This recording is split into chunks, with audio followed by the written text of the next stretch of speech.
जय जगन्नाथ नमस्कार। चलतु देखा आज रेसिपी।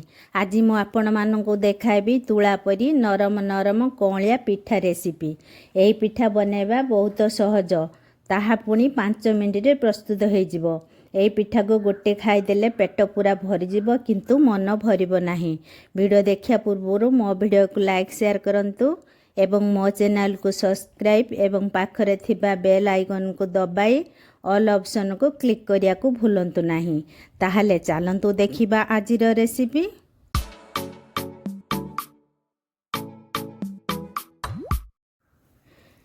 एठे मु गोटे बाउल नेछि। एबे आमे बाउल रे चावल दी बाउल नेबा। मु दी बाउल चावल नेछि, आपण माने अधिक चावल नै करि परिबे। एबे आमे चावल रे 2 चम्मच बिरी देबा। एबे चावल को भल भाव में परिष्कार करी धोई 3 ରୁ 4 घंटा पर्यंत बतरीबा पाई छाड़ी देबा। आमर एठी 4 घंटा हो जाइछि।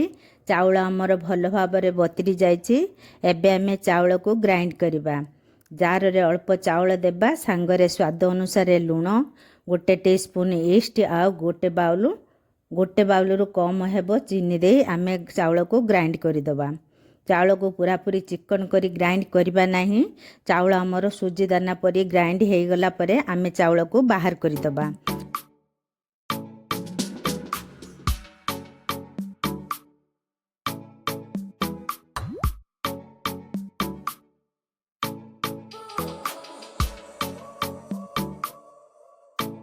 आमर एठी चाउल ग्राइंड हो जाइछि। एबे बेटर को गोटे बाउल को ढाली बाहर करिदबा। बड़का थिबा चाउल को ग्राइंड करिदबा। मु ईस्ट नेछि, कारण ईस्ट दे पिठा कले पिठा आमर फुली बिल्कुल पारुटी पूरी नरम हो जिवो। पाटी रे देला मात्रे पिठा आमर पूरा पूरी मिलाई जिवो।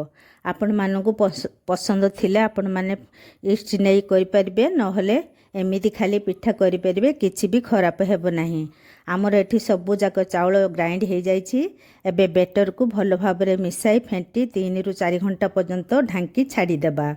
यही बेटर को जेते भल भाव में मिसाइबे पिठा आमर सेते नरम हो फुली पूरा पूरी कौलिया एवं पूरा स्पंजी हो जिवो।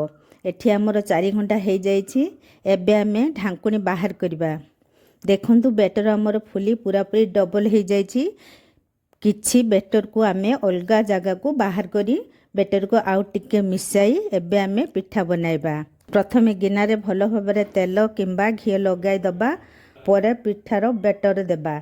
एमिति टिके तेल किंबा घी लगे देले पिठा आमर भल भाव में बाहरी जिवो। एठी मु गोटे गिना नेछि। एबे गिनारे अल्प बेटर दे पिठा बनाइबा। मु कम कम बेटर नै एही पिठा को बनाइबी। मते छोट छोट पिठा पसंद एवं देखिबा को आउ खाइबा को भल लागे। आपण मानकु जतिकी बड़ कि छोट पिठा दरकार आपण माने से अनुसार पिठा प्रस्तुत करि परिबे। एठी मु गोटे इडली स्टैंड रे पानी गरम करि देछि। सेही स्टैंड रे एबे गोटे इडली फ्लेम को ओलटाई रखी ता ऊपर गिना को रखी 5 मिनिट पई ढांकी छाड़ी दबा। मु इडली स्टैंड रे करूछि। आपण मानक पाखरे जदी स्टीमर थाए ताहले आपण माने सेही करि परिबे।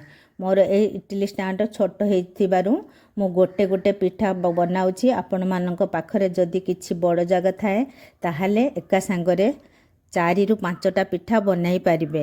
एठी आमर 5 मिनिट हो जाइछि। एबे ढांकुनी बाहर करबा।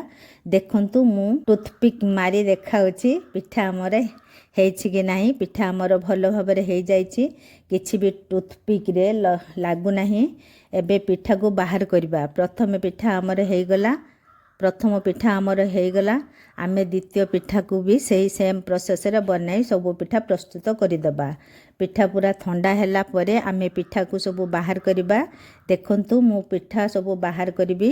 पिठा आमर केमिति बाहरी जाउछि, किछि भी गिनारे लागी नाही।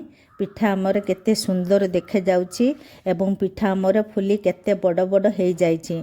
मु गोटे पिठा भांगी आपण मानकु देखाउछि। देखंतु पिठा आमर केते स्पंजी हेछि, बिल्कुल पाउरुटी परी फुली बड़ बड़ हो जाइछि। प्रस्तुत हो गला आमर नरम नरम कौलिया कौलिया पिठा।